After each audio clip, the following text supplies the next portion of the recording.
morning. Welcome to the Hazards Within the Home with Captain Danny Walters. He has received his Bachelor's of Science degree in 1991 from East Central University, and he has his Master's of Public Health from University of Oklahoma. Captain Walters is also a registered sanitarian in both Arizona and Oklahoma, and is the current Director of Division of Environmental Health Services. Thank you, Captain Danny Walters, for being part of this event. And so I'll now turn it over to you for your presentation. All right, great. Thank you so much. Thank you everyone for joining today. And I see some have joined by camera as well. So good to see everyone. I guess this is the world that we live in now with COVID, so many of these virtual trainings. And so Francesca's already helped me this morning with buttons. So if something happens, it goes south, I will join back in and we'll get through this. So again, the main thing that I want to hopefully that I achieve today is when we're done, that you learn maybe one thing that you didn't know before about the hazards in the home. And no matter what I talk about, especially when we get to the firearms section, I'm not here to advocate for or against. I'm just here to make sure that whatever you decide in your home, that it's safe for you, your elders, and your children as well. So again, this is my slide, my contact information. I apologize. The email is wrong, and that's my fault. I don't know how it got in there, but where it says danny.walters@mail, take the mail out. It's just at ihs.gov. So Danny Walters at ihs.gov. And you can send me questions. You can call if you have any question on it. It could be anything from asbestos, mold, you name it. Call and we'll be able to help you out. I guarantee you we have staff on that can answer that. So let's get started. I think again we'll save the questions toward the end. So Francesca's going to monitor my time so I don't get bogged down or go too fast, so that we have plenty of time at the end there. And again, some of the objectives here just to increase your awareness and to make your home that much safer. You spend so much time in it. And believe it or not, a lot of injuries occur in the home. And so we want to make sure that that I can give you some pointers on how to make that happen. And again, this is not an exhaustive list of all the hazards, but the ones that we deal with the most in my line of work on here. So I'm not going to quote all these, but these are some of the quick topics that we're going to go through on here. And we'll spend just a few slides on each one here. And again, be writing questions down if we go for something at the end. So I want to make sure that I cover and try to get you an answer to your question on there. So let's talk about, and again, these are no real methodical order. It's just how that when I created this, that I put them out there. We talk about poisonous and toxic substances. You'll be very surprised. I guarantee everyone on this call today in this training, if you were to go into your house and look at some of the things we cover, most of us have these in our home on here. And again, from the children is probably the greatest danger because most of the pills that we have are colorful.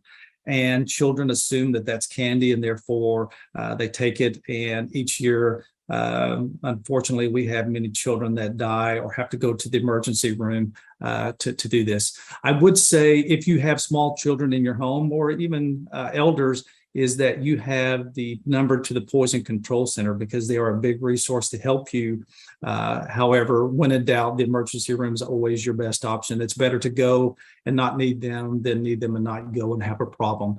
If you see on the right, that's a traditional medicine chest, medicine cabinet, whatever you want to call. I know the newer homes, in my home here, it doesn't have this style, but in between the his and hers mirrors, it's all a fancy cabinetry. It's basically just a fancy cabinet in here.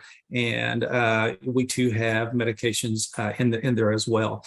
In my personal home, I have a safe that when I'm on or my wife is on medication, for instance, I had knee surgery and I had a controlled substance, I lock that substance up in that safe that no one has access to that. And so again, I'm not saying that you have to have a safe, but some method to make sure that you have this stuff out of the reach, that the pill bottles have their lids secure so that children don't get a hold of this as well. Let's skip over to, again, to lead. This one here still is a problem in Oklahoma.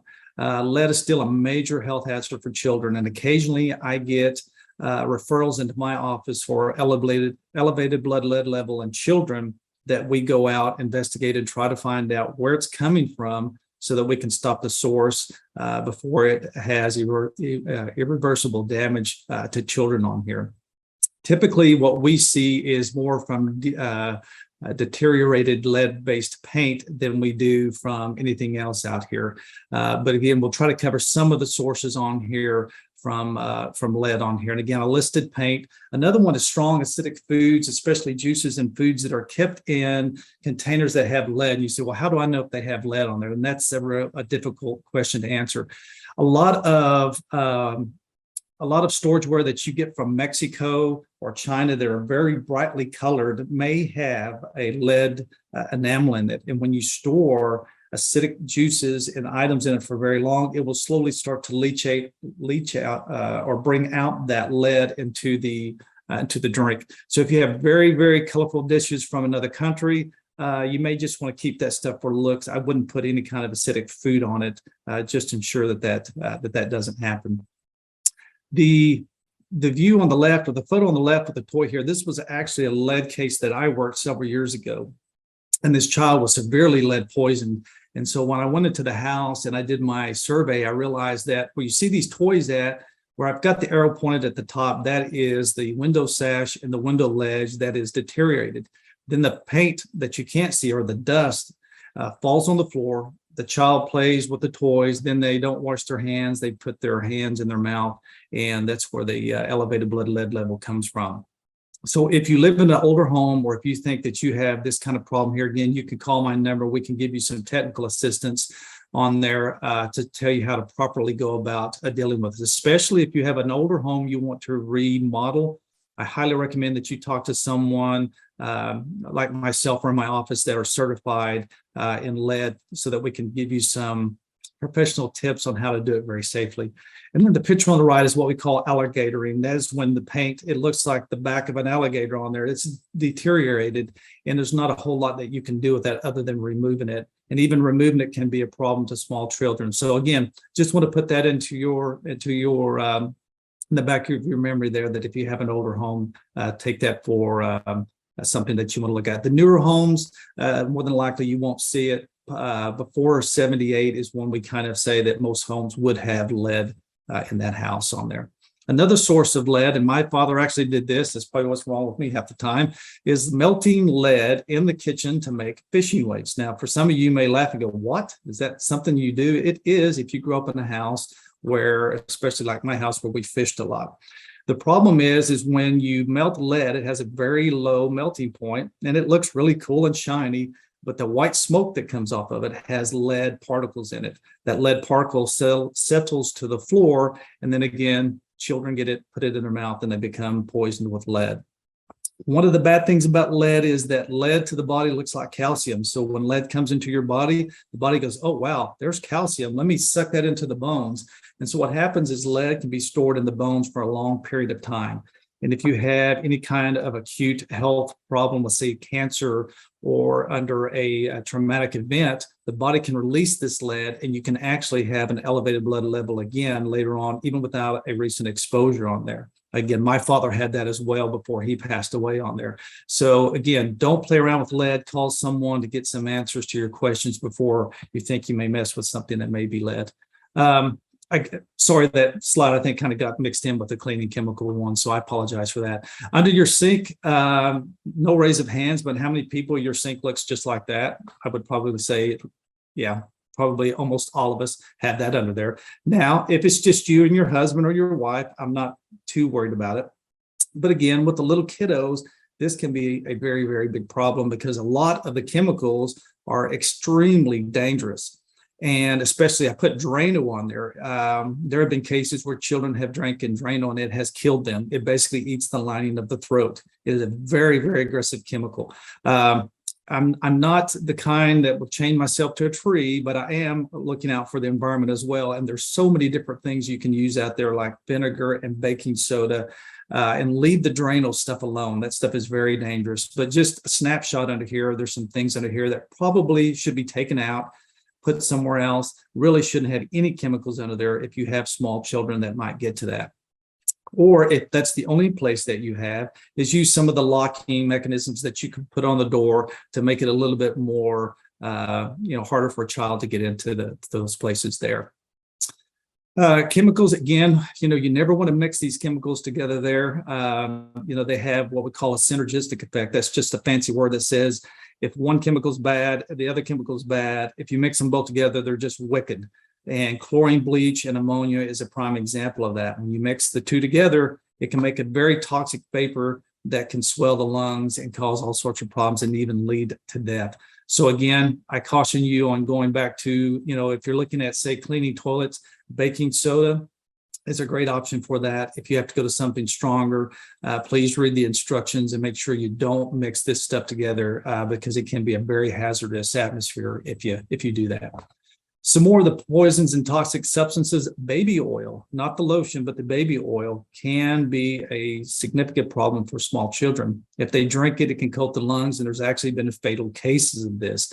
So again, keep that stuff out of the way for children. Not saying that you don't use baby oil, just keep it out of reach, keep the lid on it so that small children cannot get to this.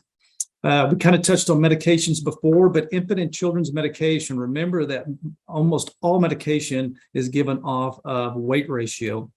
So if you're 150-pound male, the medication that you give him versus a child can be fatal. So never, ever give an infant or a child adult medication or any medication without talking to your physician first, ever. Don't ever make an exception for that because it can be very, very disastrous. Even the medication that you do use, and I think we'll talk about it here in a second, but I want to cover it in case it's not on one of the slides, is watch out for those expiration dates.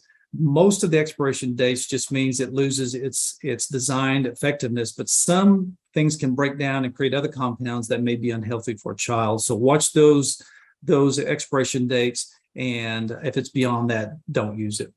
Prenatal vitamins contain a lot of iron, again, can be dangerous to children. Remember, they think it's candy. So make sure that if you are taking prenatal vitamins or if you have them, to please keep them out of the reach of children. Yeah, and here it is here. So never, even for adults, never use expired medication. I was at my mom's house maybe 6 months ago. She had stuff that had been expired for like 3 or 4 years. Believe it or not, I'm not about to take that stuff. So it's best to throw it out. If you need to dispose of medications, a lot of the clinics, I know a lot of our Indian Health Service clinics have boxes where you can take the medication in and drop it, and it's safely and effectively removed. Never pour it down the toilet to get rid of it because it can really affect the water treatment plants. They're not designed to treat that kind of stuff. So make sure that you get rid of it properly. Okay, and there's just a little excerpt about FDA talking about just don't take them when it's expired on there. Okay, electrical hazards. Again, every year children are electrocuted by this topic that we're going to cover here. Most of your newer homes have the plugs on the right, which are designed, they're built in internally with protectors, which means that when you plug in, if you have a newer home and you find that your plug is kind of difficult to get in, there's a reason why. It's because there's a child protective mechanism in place. And if you can see to the right on that photo where the arrow is, it looks like a plastic thing in there. And what happens is when you plug in, you kind of need to turn the plug in to the side just a little bit, and it engages one and opens the other blade on there. That's so that a child won't stick something metal in there and electrocute themselves. The protective tabs on the left are effective, not as effective as the ones to the right, but they're cheaper. But it's better than nothing to put those on as well. You can get a whole box of those for probably $5 at one of your local hardware stores or Walmart. The plug on the right could be, I don't know, they could probably be anywhere from $5 to $10 a piece on there. But again, just a couple of options to help ensure that children don't stick any kind of metal object into that and get electrocuted by that. Some more electrical hazards, every year, especially as we start to get toward the fall and especially the winter, you're going to see on the news homes burning down because of defective wiring. And so I would challenge you to do a quick walk around in your house. And I'm not asking you to go into the electrical panel, but look at your lamps, look at anything that plugs in and see if there's any of the insulation that is damaged. If it's damaged, please don't put electrical tape around it. Just throw the actual piece of equipment away. It's not worth it arcing and causing a fire and damaging your home or destroying your home, or God forbid someone lose their life in a fire on there. But anytime that you see anything where it doesn't look right, go with your gut and just please remove it from service. To the right is an electrical outlet that's what we call a GFCI. It's a ground fault circuit interrupter. And what it's really designed for is that if you were to plug something in where there's not a proper ground or there's a fault, this thing will kick off so that you don't get electrocuted on there. So if you ever see one of these in your house, that's what that's for. If you ever find out that one of your electrical outlets is not working, if you look around and find an outlet that looks like this and you find one of the buttons, push it in. I know we have one in our house here that occasionally trips. And what that does is that stops any kind of electrical current flowing from this electrical outlet into anything downstream from it. Again, it's there for, you'll see these in your bathrooms because by code on new homes, they're required on there. So that's what that electrical outlet there is designed to do. Another thing we have is overloading what we call an electrical circuit. So the way that your home was designed is that every outlet is on, say, like a highway, an electrical circuit, and there's only so much traffic that's allowed on that circuit before it's going to trip, or if it doesn't trip, it's going to overload and possibly catch fire. So if you see here, this is your typical power strip. And it's okay to use one if you're going to plug in small things like your computer or your phone charging, but it's never, ever used for, say, a microwave. A microwave draws too much power, and this thing can overheat and catch fire on here. So again, do an inspection of your house and even your office. If you see a microwave oven plugged into a power strip, it should be taken out and plugged into a regular wall outlet on here as well. What a lot of people will do is they think, well, if I keep connecting another one to another one, I can have more outlets. And that is true. But now you have tried to lengthen a highway that you're not supposed to, and you put too much outlet or too much current on this, and it can catch fire. So again, check these, only use one, and be careful what you plug into it. Like hair dryer shouldn't be plugged into it. Things that draw like the little space heaters should never be plugged into these because they draw a lot of power on here. So again, make sure that if you have those, that you're using them correctly. Now we get to one that gets real touchy because we live in a climate today where it seems like people are either pro firearms or they're against it. And my topic today is in no means pushing for firearms. I come from a very big firearms family, but that's just how I grew up on here. And so what I'm providing is if you have firearms in your home, these are suggestions to keep them safe so that children and other people don't get harmed from these, not whether you're for it or that you're against it. Remember this, you may be against guns in your home, but not teaching children about the proper safety of firearm. They may go to a friend's home that has a firearm and there'll be an event there. So at least train your children on the safety of firearms. So again, the vast majority of firearms within a home are loaded. And that's a very dangerous situation when they are loaded and kept in an unsafe manner. I guarantee you there are mechanisms in place that allows a person to have a loaded firearm safely kept in their home. They make safes that have digital numbers that you can add that gives you access to that gun that is loaded in a timely manner. But by all means, leaving a firearm loaded under a bed or in a table, the side of a table, dresser drawer is extremely, extremely dangerous. And it shows that most fatalities that occur inside of a home from a firearm were what we call friendly fire. It was from the owner's own firearm and their child, not from an invader on there. So again, not saying not to have one, but if you're going to have one, keep it loaded. Keep it safely put away on there. I know when I was young, as boys, we would go over to a friend's house, and as bad as it sounds, he would show us his dad's guns. Well, the difference was we were trained on, the safe use of firearms, what they can do, and we never ever pointed it. But again, we live in a different generation, and that just doesn't fit anymore. So I would advocate to not have it loaded if you have it loaded, or if it's not loaded, have it put away under lock and key so that a child can't get to it. When I was growing up with my boys, I showed them how to use firearms, how they were safe, but I never kept them loaded, and I actually kept the ammunition locked and away from the firearms just because of that danger on there. So again, Educate children on the dangers of playing with a gun. If you want to instruct children on the safe use of a gun, I would ask that you get someone that's very knowledgeable, say a police officer or someone that's trained in firearm as a firearm instructor. Again, I find that if children know the dangers of firearms, they're less likely to get hurt than not knowing anything and playing with a gun on there. So again, different options out there. This is an option I had actually on one of my shotguns. It was a shotgun that with this lock here, it doesn't allow for the mechanism to go in place that would actually, if you were to pull a trigger, that would strike the cartridge or the shotgun shell to allow it to discharge on here. So again, it was just a simple lock that actually came with a gun, and it took me 30 seconds to put it on here, and I didn't have to worry about, my child or something getting this gun and firing it. Let's see, we talked about that one there, so I'm not going to go too much more in depth on that one there. Now we're just going to talk about some more various things throughout your house on here, and things I know that you've heard your whole life, but especially when you have children or even elderly people, or if you have maybe a special needs person in your home, just to really think about how you do things on here. The wood burning stove or an open fireplace, again, within 4 or 5 months, we'll start to use these again.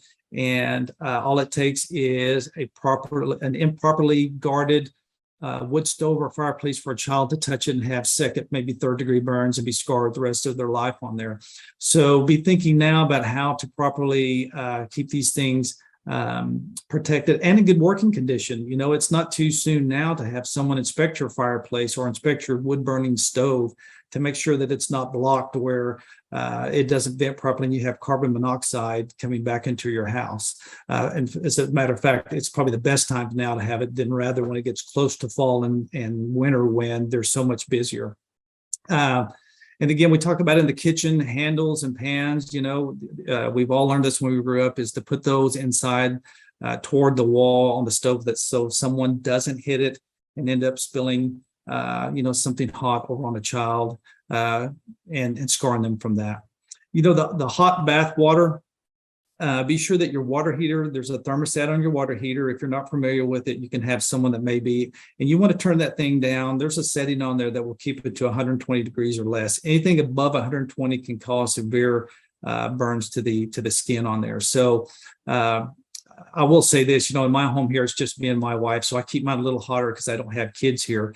But again, you may have some in your home. All it takes is the wrong knob turn and a child to get in a bathtub or, whatever the case may be, coming out of the sink and burn them. So again, make sure that you look at your thermostat and make sure that it's turned down to prevent scalding on there. The old iron on there, same thing. If you have an older iron, I would recommend that you probably get rid of it and get you a newer one, because if you're like me, you plug it in and you forget to unplug it and it stays on. But these newer ones will actually shut off if it's not used within a certain amount of time. And again, they're not very expensive on there, but the older irons can be more of a fire risk on there. Not to mention that it doesn't take very long for these to heat up on there. So again, be careful and how you use this, and storing clothing. The ironing board in my house tends to be a place where you store clothing. I know it shouldn't be, but especially if you have an iron and you forget that it's on and it touches clothing, it can actually cause a fire. So again, just keep an eye out on that one as well on there. We jump over to the heavy objects and the tipping hazard. Most of the furniture that you have in your bedroom is extremely heavy. There is actually a requirement now for new furniture, especially like these chests and these larger pieces of furniture. They will actually have built into them a strap on the back where you can secure it to the wall so the child does not climb up on it and it fall over on them. So if you don't have one, they sell them or you can make them. It basically attaches to the back of the furniture and it attaches to a stud in the wall so that if a child opens a drawer, stands up on it and falls over on them, it doesn't kill them. My wife almost died from this when she was little. A chest of drawers fell over on her, doing the same thing here. Of course, back then, we didn't have that kind of safety measures in place. So evaluate the furniture you think may be a hazard, and look at ways that you can prevent that from tipping over there. And again, we talked about the straps that will prevent accidental tip over. The same thing in the garage. There's heavy tool chest in there. There's ways of securing those to the wall as well so that they don't fall over. And of course, your large entertainment centers as well on there. We go kind of back to the bath water again. This is one we've all been told about. Never, ever, ever leave a child alone in the bathtub, even for just to go around and pick the phone up. All it takes is a few seconds of your time deviated away for a child to drown this. And every year there's still children that drown in bathtubs. So please never, ever, ever, ever do that. Leave them unattended. Every parent should know CPR.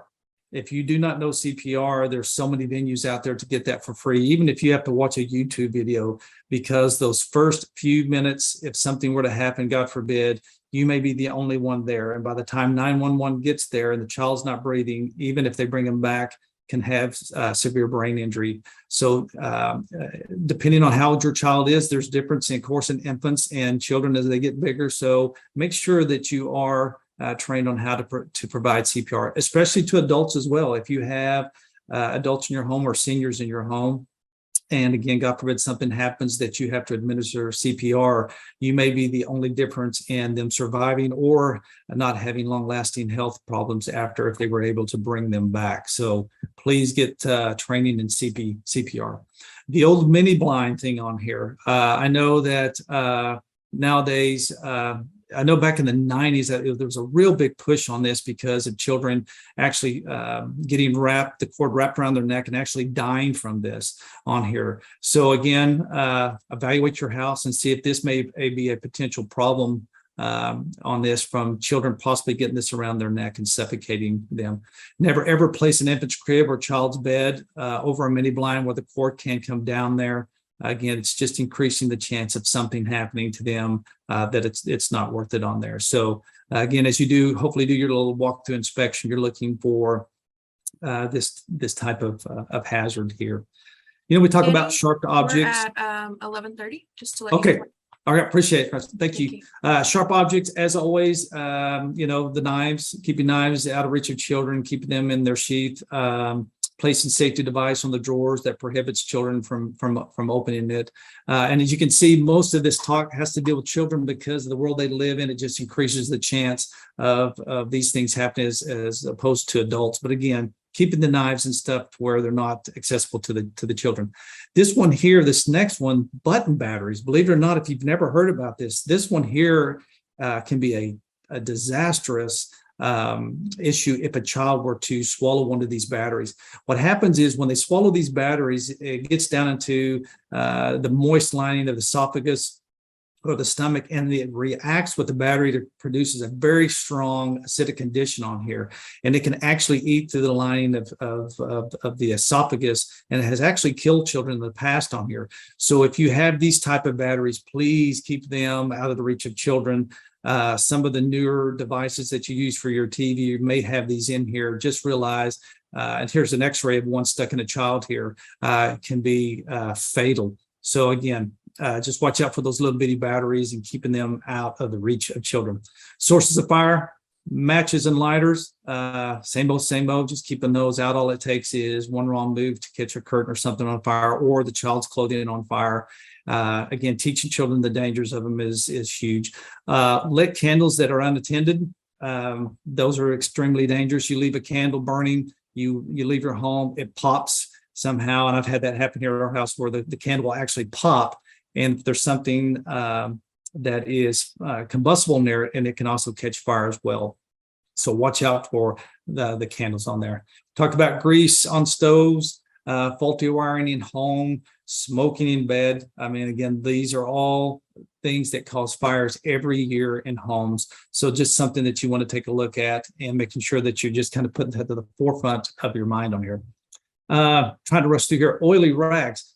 This one here burns homes down every year. If you have like linseed oil is a big one. If you take linseed oil, it's actually used to treat ladders and handles for different gardening tools. And when they're rolled up and thrown into, say, a corner, they build up heat and they can catch fire on here. So if you ever use this stuff, it's better to put it in a bucket of water so that you don't have that potential problem here. And we're coming about to land here, so hang with me. You should have a fire extinguisher in your home. If you don't, I recommend that you buy one. A small fire you can put out can save your home. So again, get you a fire extinguisher. If you're not sure which one to get, you can call your local fire department, or you can call us at our office. We'll help you out. Rule of thumb is if you've got an existing one that's over 12 years old, probably should be thrown away. Drier fires, they happen. Make sure that you clean the lint out. Make sure that you can get someone to remove your dryer and clean the lint, the hose in the back, to keep all of that combustible load out of there so that you don't have a fire. And this is a picture of the one in the back here. Not saying that yours looks like this, but again, this lint gets in here and can be a problem. Smoke detectors, should have them in your house. Should have one out of each room in your house. And it should have batteries in there, and they should be in working order. Again, if you have any questions on smoke detectors, your local fire department, or you can call our office and we can give you some technical assistance on that as well. If it's beeping, the battery's dead, don't hit it with a baseball bat or a broom to make it stop. You want to take it out, put a battery in it, and work with your kids on escape routes, even if it's their window that they have to get out of there. Whew. Okay. We landed that plane on there. A lot of stuff. And this is not everything that is hazard in a home, but this was kind of the 30,000 foot view, going about 500 miles an hour on here. Again, it's just to bring things from the forefront of your mind that when we get complacent, that's when bad things happen on there. So again, I urge you to kind of do a safety walkthrough of your house. If you have any questions whatsoever, that's my number. And that's the correct email at the bottom there. Just shoot me an email and we'd be glad to help any way that we can. All right, friends, like I said, that is it for me. If there's any questions, I'd be glad to try and answer them. Thank you so much, Danny. Yeah, so you know, we've got plenty of time. If anybody has questions, you can unmute or you can add it to the chat. I've allowed you all to unmute now. But what a great, I feel like eye-opening things when you look at your home, and especially for children, and making those like actionable steps. So thank you so much. It is, just as a tell on me. Now, this happened in my shop, not the home, but when we get complacent, bad things happen. I actually fell from a ladder in my shop. It put me in a trauma center. And all it was that the bottom of the ladder, there's these padded feet, and you can invert them where they stick in the ground. And I did not pay attention when I put the ladder up, and I had it wrong, and it slid out from underneath me. So I do this for a living, and I end up in a trauma center. So I say that to tell you that be careful and don't get complacent with the simple things, because the simple things can be disastrous in your home. So anyway, story Absolutely. on me. Does anybody have a question for our speaker?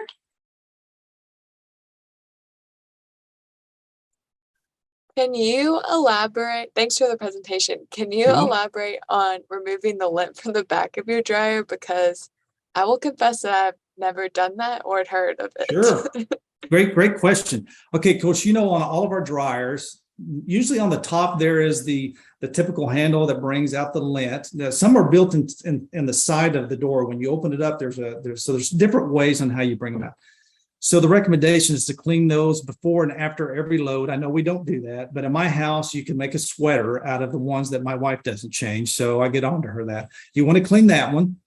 And then I would say probably twice a year, you actually have to slide the dryer back, unplug it from the connection. You actually have to remove, there's an actual a vent on the back of it. You have to remove that and then back it out. So it may require a repairman, or if your husband, or if you feel comfortable doing it, then that's fine. You just want to make sure that you unplug the dryer so that you don't have, potential electrical issues on there. Twice a year at my house, I take it out. I take my shop vac and I vac inside of my dryer, inside of the actual lint connection point there underneath you'd be surprised how much lint is underneath your dryer. It would astound you if you were to move your dryer back. That's all very combustible. And so when a dryer gets really hot, it can cause a fire. Now, here's another thing on fires or for your dryer. There's two different ways that it's vented out of your house. One way is directly outside through a brick wall or through your wall. The other, like at my house, is it goes up through the ceiling. those require a little bit more cleaning than the others just because of the way that it's designed on there. So if your vent does not go directly outside, it goes up through your, or say up through your attic area, you want to clean those probably more frequently than the other kind. Great question. Thank you, Casey. So you mentioned throughout the presentation, like, reach out to your fire department or your police department. Do you have like practical resource guide for anyone that would want to like maybe look at later on? Well, what I would say is that if you're not for sure where to go, just call me or email me. I'll find out where you're at and I'll link you up to the right person that you need to talk to. Again, we talked about firearms safety.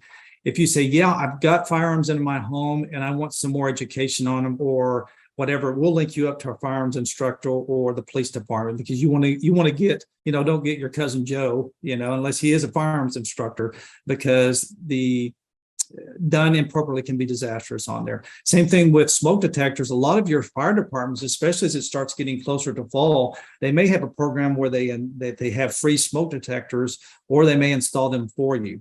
So if you have a smoke detector and you're not for sure how to install it, give me a call. If we can't do it, we'll get someone that will actually install it for you on there, because it doesn't do any good if it's not installed on there. So anything like that, you've got my email and my number. Just depending on where you live at, we can hook you up with the right people. Awesome. Great to hear. Yeah. And again, I didn't touch on this, but carbon monoxide detectors, you can buy combos. So you can go to, say, Lowe's or Home Depot, and you can buy a combination smoke detector, carbon monoxide detector. I highly recommend that you get those, even if your house is all electric, because people have died from leaving their cars running in their garage, and carbon monoxide filled a house and killed an entire family. Now, your newer homes are interconnected. So my home here is about 8 years old. So what happens is when the smoke detector goes off in one room, it sounds all of them off. They're all interconnected so that someone in the far room knows that as well on there. Your older homes won't be like that. It'll be just a battery operated one in itself on there. So I highly recommend that you have both of them in your house, because you may not have a fire.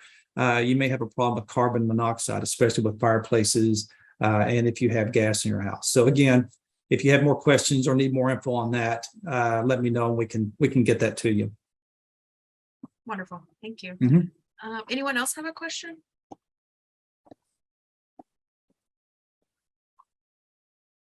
Yeah. So I'll say like the lead piece of the presentation was one where like I feel like a lot of older homes would in Oklahoma we would have to like follow up on. Do you have any I guess what symptoms would present in a child or In a child? Yeah. Well, yeah, great question. Again, just because lead is in a home does not mean there's a danger. Okay, so I don't want to freak you out there. It's when the paint becomes in a condition to where it is either damaged or it's old, or if you sand it or do something like that, that's when it's a problem. So an older home that has great paint, there's no problem. There's none of these things we talked about. You're good to go on here. Some of the symptoms from children can be, it depends on whether it's chronic or whether it's acute. Now, chronic means that it's over a long period of time. Acute means you've been hit really with a bunch of it on here. With children on there, it can be lack of attention, irritability, learning difficulties. What you may think is ADHD can be lead. The only way to know is to have a blood sample done and have the physician look at that and read it.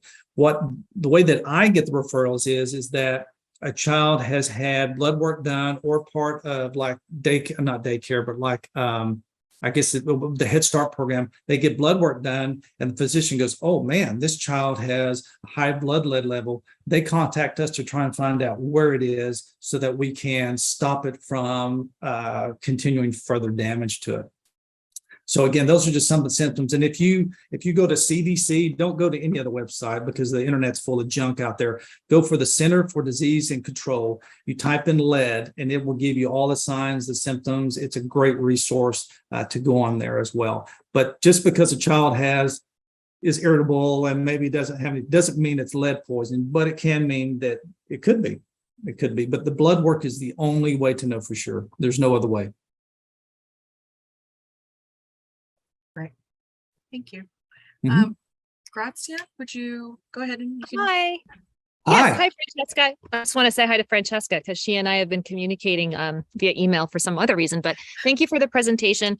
I did want to mention, so regarding lead, I am actually in Portland, Oregon. And so a Mhm. couple years ago, maybe 5 years ago or so, there was a huge story about Portland Public Schools having lead in the water at Mhm. some of their schools. So would you recommend, I mean, that's another source of where lead could be, old pipes and even the Sure. soil. Would you recommend homeowners do a test of their water and all this Mhm. testing? Like when we tested our home, it's just very, the individual has to do it. Is there someone that comes out and actually does it for you to make sure that the test is done correctly and Sure. that kind of stuff? Yeah, Thank you. man, great questions. Great questions. Now, if you're in the Portland area, we have a Portland area Indian Health Service office there, if you're familiar with it. So I can then link you up to my counterpart there as well. So later on, if you have questions, I can link you up to Chris, that's my counterpart in Portland, Oregon. So let's talk about the water thing on there. Years ago, that what happened was plumbing was soldered or put together using lead, because lead, remember we talked about it melts at a very low rate. And honestly, if it wasn't for the health hazards, lead's a pretty cool thing to use. I hate to say it. But what happens in water is that it can leach out. And so what we usually tell homeowners is to if you think there's a problem, you can let the water run for about 5 minutes and then use it, and you should be good with that. Now, you can have the water tested on there, but you want to have that done by someone that is, basically that knows what they're doing, because if you do it wrong, it can give you some erroneous readings on there. The same thing for lead dust or lead-based paint. The sample is best if it's taken by someone like me, that's certified and has been trained on how to properly do it, so that we ensure that the results you're getting are accurate, and we can give some solid technical guidance on how to go about it. So again, you can have things tested. Now in your home, if you hire a professional, what they'll do is, if they're very good at all, they'll have an instrument, and it's what's called an XRF. It looks like this brick, and it's a computer, and they actually put it against your paint. They push a button, they push a button, and it actually reads whether or not there's lead-based paint in where that machine is touching, so they don't have to scrape it off on there. So I know here in Oklahoma, for $200-300, you can have a professional come in and tell you, 1, if you have lead, 2, where it's at, and 3, if it's in good condition on there. So that's probably a good way to ensure that if you have it, where's it at, and if it's in good condition. And if it's not, what do you need to do to deal with it to keep you and your children safe in the home? Now, if you remodel a home, I highly recommend, if it's pre-78, if you're going to sand, let's say you have decorative woodwork that you don't want to remove, I highly recommend that you get it tested by a professional before you lay a sander to it, because you can contaminate your entire home with lead dust if you do that. So please be careful with that. So I hope I answered your question. Yes, thank you. You're welcome. Yeah. And again, it's very, the samples for lead, when we send them in, they're like $8-10 a sample. It's very inexpensive. But again, if you do it wrong and you contaminate a house, it is extremely expensive to have it cleaned up, because lead likes to cling to things, and it doesn't come up very easy on there. So to give you an idea of how bad lead is, if you were to take one of those little package of that you put in your tea, it's failing me on the name on it, just a little pack of like sugar. If that were lead dust, it would contaminate a football field. That's how bad lead is. And people don't understand how bad lead dust is on there. So I'm not trying to freak you or scare you out. I just want you to know, don't play around with it. It's better to have someone that knows what they're doing look at it before you do. Well, that's too late. Now I don't want to leave my house because of COVID, and I don't want to stay in my house because of lead. No, I'm just teasing. Yeah, no, again, in your older homes, I've been in older homes where there's beautiful decorative work on there. And we know there's lead-based paint in there. It may be 6 layers down, but the paint is in great condition. And I go, you're fine. Even if you have children, you're fine. I said, but when it starts to powder, if you rub your hand against it and the paint comes off in this chalky, you just know when the paint's in bad condition. That's when you're verging on. You need to do something before it gets really bad on there. So again, I don't want to scare people to death. I just want to make you aware that something to look at, and just get someone that knows what they're doing. Well, thank you, Danny, for not the frightening facts, but Yeah. pieces to move to actually Sure. review things in your home. And Yeah. I hope I didn't freak you out on anything. This is not a scare tactic, especially when we talked about firearms. We all know firearms are in the home. We know things happen. But just to put some good safety measures in place to prevent something from happening. Again, not pro or against guns or anything we've talked about. Just want to throw it out there so that you're aware they're in the home. And again, my kids would go to other houses. I knew there were firearms there. So I taught my children the safety on how to deal with the situation when that occurs. And I'm not saying it's foolproof, but it's better than not teaching at all. Absolutely. I agree.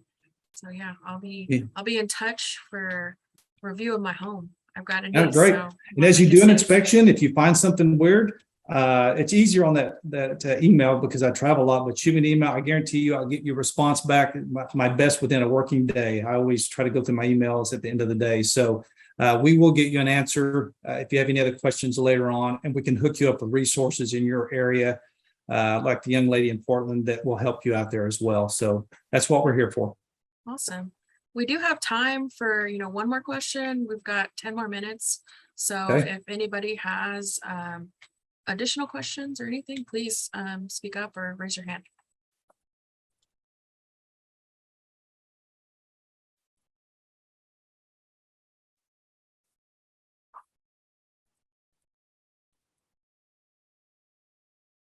Anyone? Ones we've had have been great questions.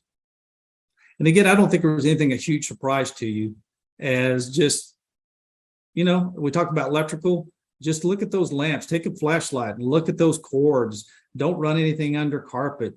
Just think about the things that you look at every day. Sometimes you get blind to it. If I were to come and do an inspection of your home and give you a report, you may think, oh my Lord, I overlooked that stuff. It's not that you overlooked it. I think you just see it every day and you forget about it, or you don't think it's a problem on there. So, we talked about the smoke detectors. A smoke detector saved the man that works in my office, saved his life when he was a kid. They would have all died had it not been for one smoke detector. So again, I'm just reiterating that if you're not for sure, or it looks old, or it's beeping or whatever, is to get someone to put one in that's working and keep it working. $10 can save your life. So what about renters? Mhm. I know we can go to the landlord, but what's the the landlord may or may not cover that. Again, it depends on the age of the rental property. If it's an older one, what I would suggest, if there's none in there, I would check with your landlord and see if they'll pay for it. If not, say, okay, well, I want to put one in. They shouldn't have any problems with it. There's just two little small holes that you're going to put into the wall on there, outside of the sleeping rooms on there. But again, check with your local fire department because they may have a program where they have free smoke detectors. If they don't have them, most fire departments will come in and install them for you, because if you install them wrong or in the wrong locations, they may not alert in a timely manner. Okay. So again, if you take a smoke detector and you say you install it 4 feet off the wall, I'm just being facetious here, the unit may not alert until it's too late and the smoke has already gotten to, smoke rises. And so just make sure that it's installed right on there. But that's what I do. I check with the landlord and say, hey, one, will you put it in if it's not there? And if they won't, can I put one in? Again, for less than $20, you can have some peace of mind, especially outside of the sleeping room areas, if that's the only one you can afford. Great idea. Mm-hmm. Thank you. Lindy said, thank you for the presentation, Danny. In the chat, I have put cleaning out the lint behind my dryer on my to-do list. Good deal. I as well. It's due for mine to get on there. So, the hometown that I grew up in, there was a young girl that died in a house with a fire dryer. The dryer caught on fire on there. And so, when it starts getting close to home, you think, man, this stuff, I know it happens, but wow, this happens in my hometown, and I don't want this to happen to anybody else again on there. So again, just give it a good cleaning. And if all you can do is vac underneath it and cleaning that screen out, that does a tremendous amount of decreasing the chance of there being a fire on there. I also just want to put a plug for the carbon monoxide detectors. I too know a tragedy where we had some friends of the family, both the parent actually perished because Yep. their bedroom was above the garage, and the gentleman parked his car and forgot to turn his car off, and they both died with the car, Oh, just wow. going up. So definitely if they had some monitors, they would probably still be alive. So Yeah, that's so unfortunate, and it's sometimes that's the only thing that makes change is when bad things happen on there. My job is to try to make change before something happens on there. Believe it or not, even with smoke or with carbon monoxide detectors, we've had fatalities in hotels and these getaway places now. So they actually make small monitors you can take with you that you have on with you. So it's amazing. I think there was one in the news the other day, one of these getaway places. It was actually in another country, but the couple died from carbon monoxide poisoning on there. So that's sad. But you know what? You'd be surprised how many fires occur and smoke and carbon monoxide related deaths have happened when they were actually in the home, but they were non-functional. So there's nothing worse than having a fire when there was a smoke detector with no battery in it. So if you've got them and you're in doubt, replace the battery, test it. And if it doesn't work, get you a new one on there. Definitely worth it. Thank you. Casey, did you have a question? Oh yeah, I did. Is it true that you should put carbon monoxide sensors down on the ground because that's where carbon Lower. monoxide goes? Lower? Yeah.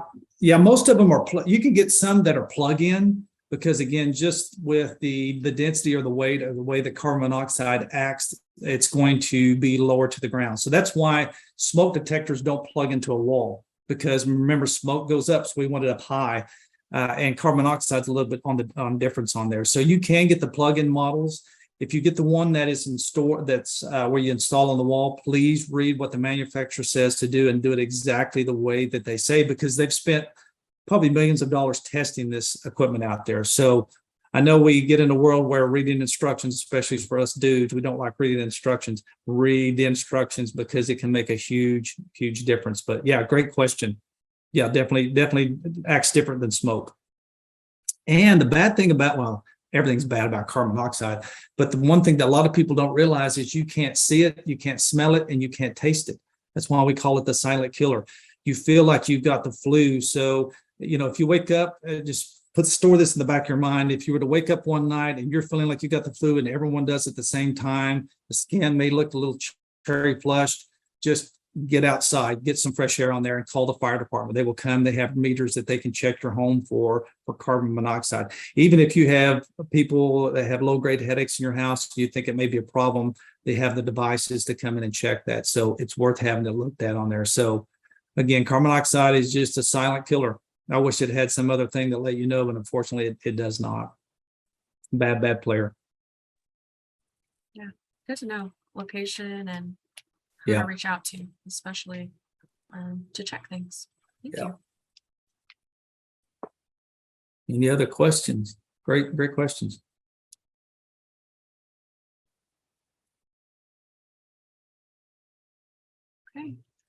Okay. Well, we're at 11:56. I think, if no one has any other questions, or if you want, reach out to Danny, and I sounds so resourceful to send you an email and get some help. You bet. We love those emails. If you don't ask, you never find out.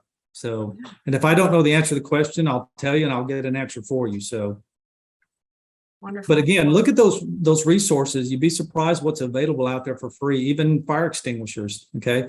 If you don't know how to use a fire extinguisher, find someone in your area that is qualified.